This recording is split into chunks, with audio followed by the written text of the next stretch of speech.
کۆتایی شەڕ سەرەتای ڕوبەڕووبوونەوەی ڕیزەکان.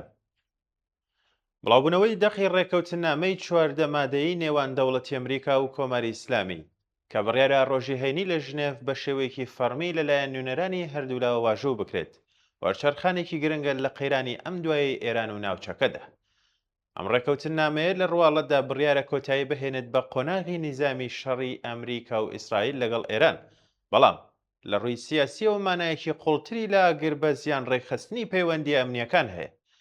ئەم بەڵگەنامەیە ئەوە نیشان دەدات شەڕێکی کە بانگەشەی گۆڕینی ڕەفتار، کۆنتڕۆڵکردنی هەڕەشە، چەککردن و تەنانەت لە هەندێک گێڕانەوەدا بەکردنەوەی ڕێگەی ئازادی خەڵکی ئێران دەستی پێکرد.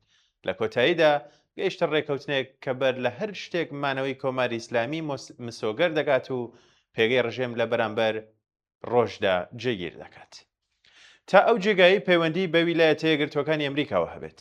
ئەم ڕێکەوتنامەیە هیچ شتێک زیاتر لە گەڕانەوە بۆ دۆخی پێشەڕ لەخۆ ناگرێت، واتە کراوەبوونی گەروی هورمز، ڕۆیشتنی ئازادانەی نەوت و گازی ناوچەکە بۆ بازاڕەکانی جیهان و گەڕانەوەی سەقامگیریەکی ڕێژەیی بۆ ڕێڕەوەکانی وزە. ئەمریکا بەکردەوە داوا دەکات کە نەزمە ئابووری ژیۆپۆلیتیکەکەی پێش دەستپێکردنی شەڕ دووبارە جێگیر ببێتەوە، واتە هەمان ئەو دۆخەی کە تێیدا نەوت و گازی ناوچەکە بەبێ هیچ ئاستەنگێکی جددی هەناردەی جیهان دەکرا و گەروی هورمزیش وەک یەکێک لە شادەمارە سەرەکیەکانی ئابووری جیهان کراوە بوو. بەڵام لەلایەکی دیکەوە کۆماری ئیسلامی لەم ڕێکەوتنەدا ئیمتیازی زۆر گرنگتری بەدەستهێناوە.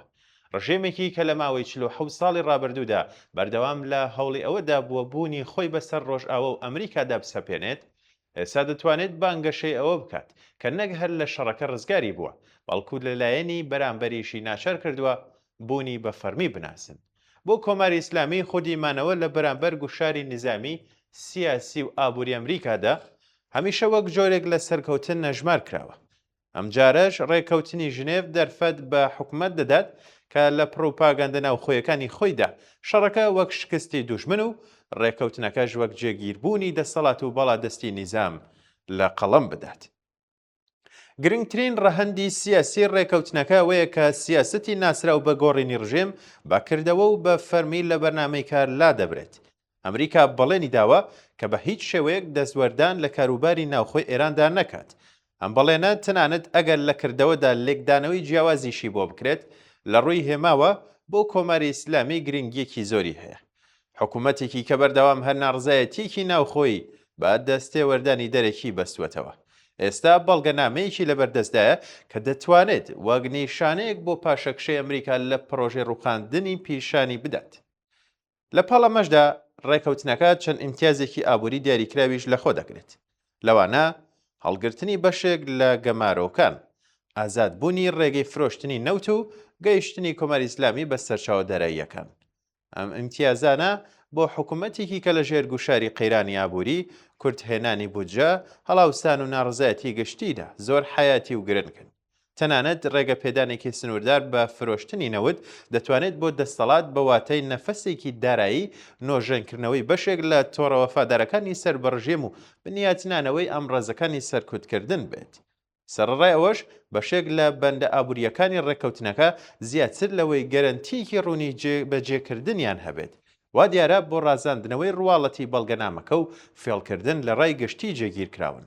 نمونەی هەر دیاریەوەش بریتیە لە قسەکردن لەسەر پێکهێنانی سندوقێکی 300 ملیار دۆلاری بۆ ئاوەدانکردنەوەی وێرانکاریەکانی شەڕ. پرسیاری سەرەکی ئەوەیە کە ئەم سندوقە لەکوێوە دابین دەکرێت، چ دامەزراوەیەک چاودێری دەکات. پشکی خەڵکو و ژێرخانە گشتیەکان لەو سندوقەدا چییە؟ ئایا ئەم سەرچاوانە بەڕاستی بۆ ئاوەدانکردنەوەی نەخۆشخانەکان، قوتابخانەکان، تۆڕەکانی ئاو، کارەبا، گواستنەوە و شوێنی نیشتەجێبوون و وێرانکاریەکان خەرج دەکرێت، یان دەڕژێتە ناو ڕێڕەوە ناسراوەکانی گەندەڵی، ڕاند، دامەزراوە سەربازیەکان و بنیادە حکوومەتیەکان؟ ئەزموونی کۆماری ئیسلامی لە 14 ڕابردوودا وەڵامێکی گەشتبینانە بەم پرسیارانە ناداتەوە. دەستگای بیۆکراتی و ئابووری کۆماری ئیسلامی بەتوندی گەندەڵ، ناڕوون و ڕاندخوازە. تەنانەت ئەگەر سەرچاوەی دارایی نوێژ بخرێتە بەردەستی حکوومەت، هیچ گەرەنتیەک نییە کەم سەرچاوانە ببنە هۆی گەشەی ئابووری، خۆشگوزەرانی گشتی یان ئاوەدانکردنەوەی ڕاستەقینەی وڵات. بە پێچەوانەوە ئەگەری هەرە بەهێزەوەیە کە بەشێکی زۆری ئەم سەرچاوانە بۆ بنیاتنانەوەی توانای سەربازی بەهێزکردنی دەستگا ئەمنیەکان، دابینکردنی تێچووی تۆڕە سربەخۆکان و پەرەپێدانی گەندەڵی دارایی و کارگێڕی خەرج بکرێت. ئێستا مەسەلە سەرەکیەکە ئەمەیە: ئایا ئەو سەرچاوانەی لەم ڕێکەوتنەوە بەدەستدێن دەگەنە ناو ژیانی خەڵک یان جارێکی دیکە بۆ دام و دەستگا سەربازی ئەمنی و پرۆپاگەندەیەکەی کۆمەری ئیسلامی تەرخان دەکرێن؟